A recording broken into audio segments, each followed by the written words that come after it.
Good afternoon, everybody. It is Monday, April 8th. I'm about a day late on getting this out, but this is going to be the CoT report from the data we received on Friday, April 5th. We'll go ahead and we'll start as we always do with the S&P. Just a quick reminder here that derivatives trading is inherently risky and past performance is not indicative of future gains. So the S&P, the biggest thing that we have that happened is commercials have now distributed their whole position. So we have the new quarter, the markup, the holiday for Easter, and now commercials are flat. So there's no edge here. But what this does tell us is we could be heading into a transitionary phase in the markets. And we'll have to watch for either a new position, long or short, to get built and then act accordingly. But this does open the door now for potential downside. We had this in the summer when they marked the market up and then sold into that markup, rebuilt a position, and they've kept pushing each time. So we'll have to see how this plays out over time. The last time that this is that markup and then the distribution into that markup from that April position, we came right back into it. And now this whole way up, they've just been rebuilding a position on each pullback. That we did not see this past week. So we'll just see if this is now going to be a transitionary phase for the new quarter or how this will play out if there's a new position built in the days ahead. On the commodity end, gold and silver are still the same as commercials are continue adding into their short position. Non-commercials keep piling into these trades on the long side. Non-commercials are at a 1-year max and at a 3-year max position. On the commercial side, and we'll get into it in the charts, but silver, the highest position they've had over the last 5 years was in 2019. The last 3 times that commercials on silver have had a short position greater than 60,000 contracts were these 3 dates here. So we have March of 2021. We have June of 2021, March of 2022, and May of 2023, and then currently. And this 2811 is going to be your big level to pay attention to. 2811 half is what I've got my pivot set at to watch here on the upside, and we'll look for signs. If they're going to keep adding to the short position, then we could push higher as we did here. Otherwise, we'll watch this closely for the market to turn as it has the last few times, the last several years. Gold, the max position was 5 years ago in April of 2019 at 426,000.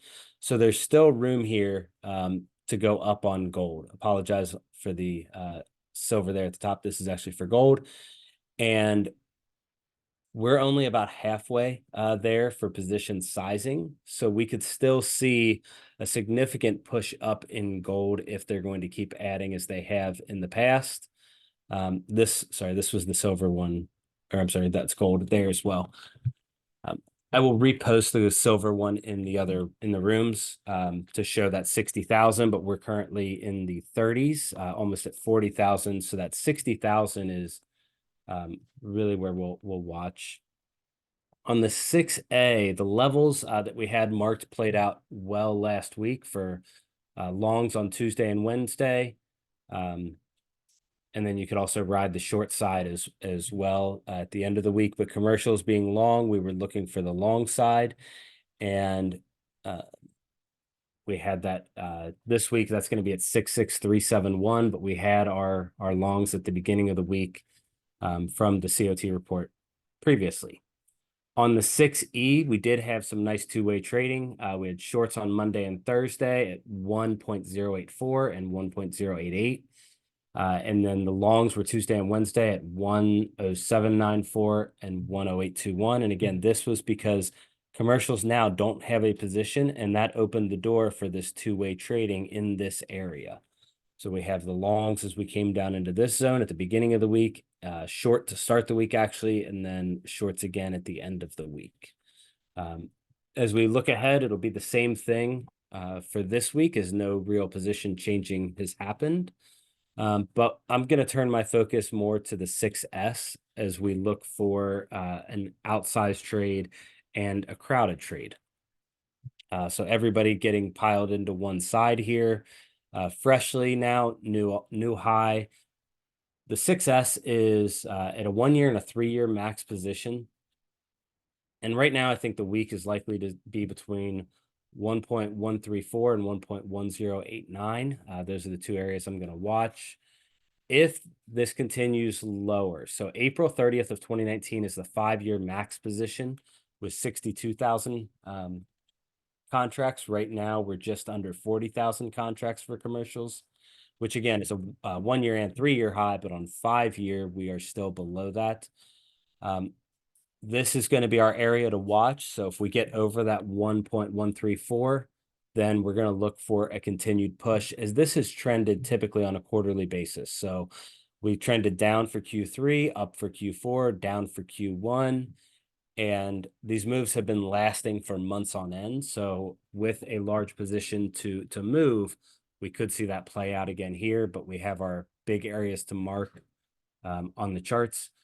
I will show one more view of this. So this is when we had a max position. So pre-COVID max position in 2019, and that was the same bottom that we're coming into now. Now we could see it go lower again, and I'll look at 1.0756 on the downside if they continue adding, because again, we still have to get to a 5 year max position, 20,000 contracts for that to occur. But this is where we're really going to watch as a line in the sand. If we get over this, then we're definitely clear for the upside. Down here, we can start looking for the signs to go long, but just be cautious. But this is going to be a critical level, as it has been the last 5 years, and with positioning telling us it's going to be a critical time. So that does it for the week. That's our newest setup on the radar, and probably the clearest one on the week ahead for what to watch for. If you have any questions or want to check us out, I will post daily ranges for gold and silver in our professional and public rooms. You can check out our Discord or our website, Sticks Trading Academy, for our courses. Have a great week and stay safe trading out there.